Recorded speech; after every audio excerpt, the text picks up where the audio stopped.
Hey everyone, welcome to this explainer. Think about this for a second. What if the absolute most powerful weapon ever created wasn't a bomb, not a missile, not a massive army, but the human mind itself? Today, we're diving into a story built entirely on real documents, real government programs, and honestly, one of the darkest chapters in modern history. We're going to look at exactly what happens when the desire to decode thought, rewrite memory, and control human behavior crosses a line that, frankly, never should have been crossed. So I want to pose a pretty wild question to you. What if your mind was never really yours? I know, it sounds literally like the plot of some sci-fi thriller.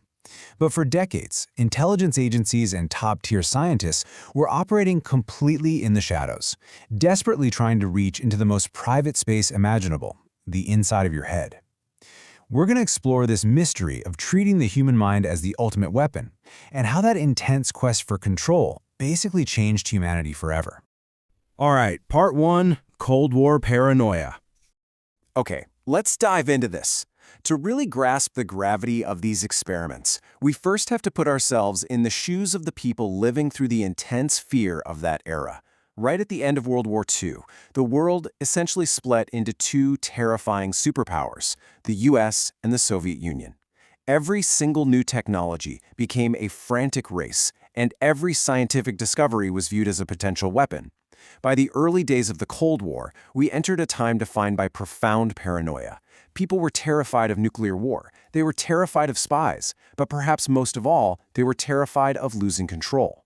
And that brings us directly to the early 1950s. Intelligence agencies were truly, genuinely desperate. They were actively hunting for scientific tools for psychological manipulation, because they were terrified that if they didn't figure it out first, their enemies definitely would. They actually believed the next great battlefield wouldn't be fought with tanks, but right there in the human mind. Which brings us to Section 2, Inside Project MKUltra.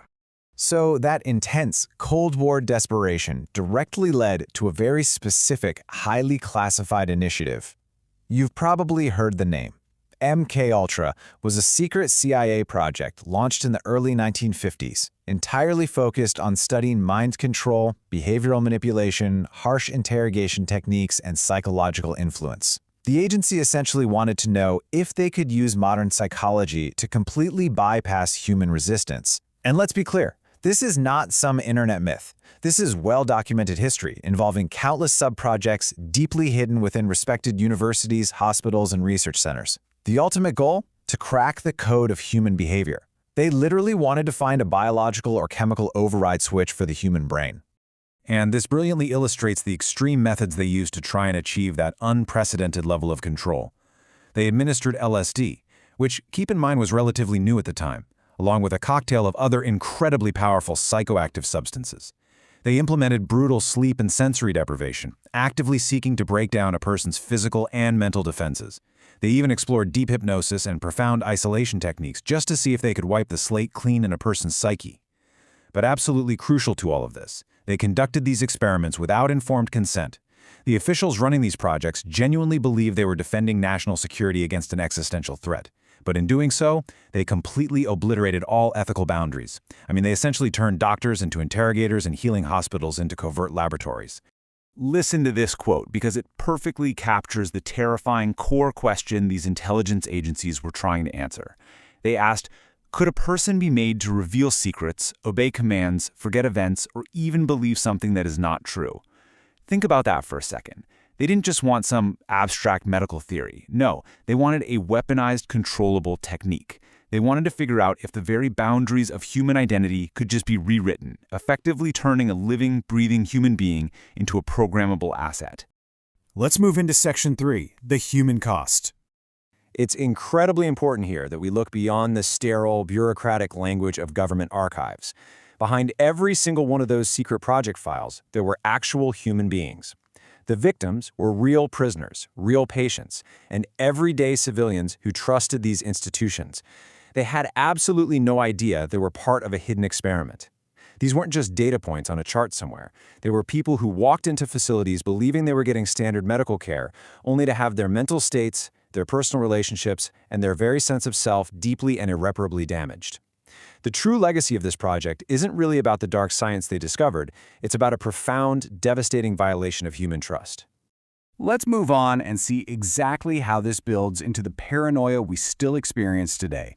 Because over time, to protect the people involved, many of the MKUltra records were actively destroyed, sealed away, or conveniently lost. In fact, in 1973, a vast majority of the actual files were ordered to be shredded.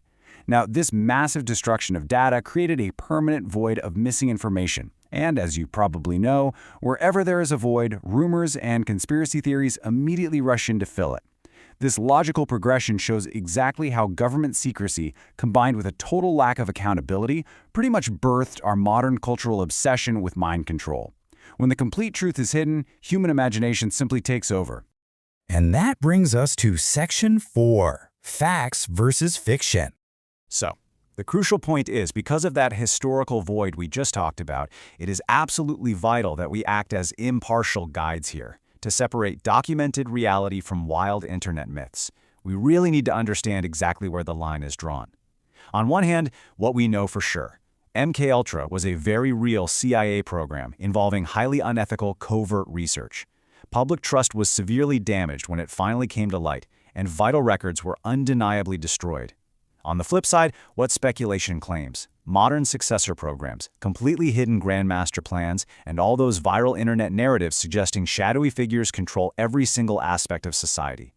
History absolutely shows us that secret abuses do happen, for sure. But it's so important to remember that not every mystery, and definitely not every trending video, is actual proof of some grand, hidden master plan. But you have to ask, why do these unproven claims spread like wildfire, especially online? Well, conspiracy theories survive because they promise a hidden architecture behind the chaos. They basically say, hey, nothing is random. Someone is in control. Our world is inherently chaotic, right?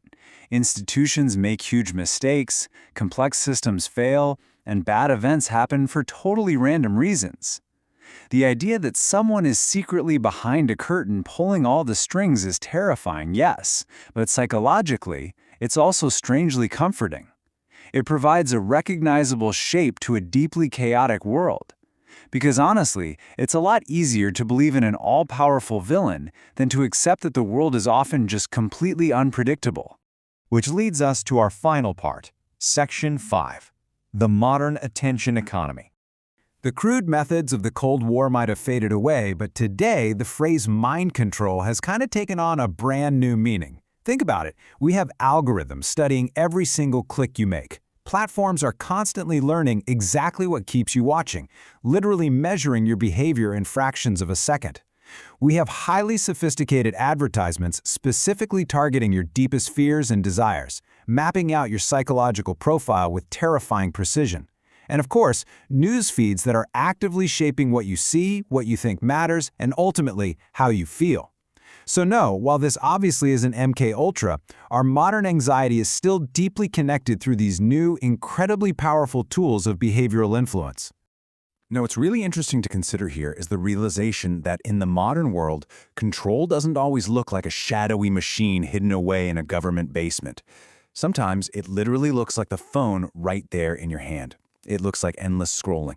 It looks like outrage deliberately engineered to keep you engaged, simply because your attention is a highly monetizable asset. The massive takeaway here is that the battle for the human mind hasn't ended at all. It's just evolved. It transformed into the attention economy, where invisible algorithmic systems know exactly how to capture your focus way better than your own willpower can.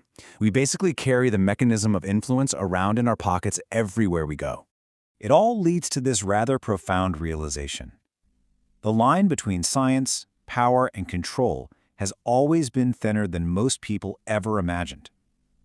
Whether we're talking about a highly classified intelligence program from the 1950s that viewed actual humans as mere test subjects, or a modern, totally unchecked algorithm designed to harvest your daily attention, the core threat is exactly the same.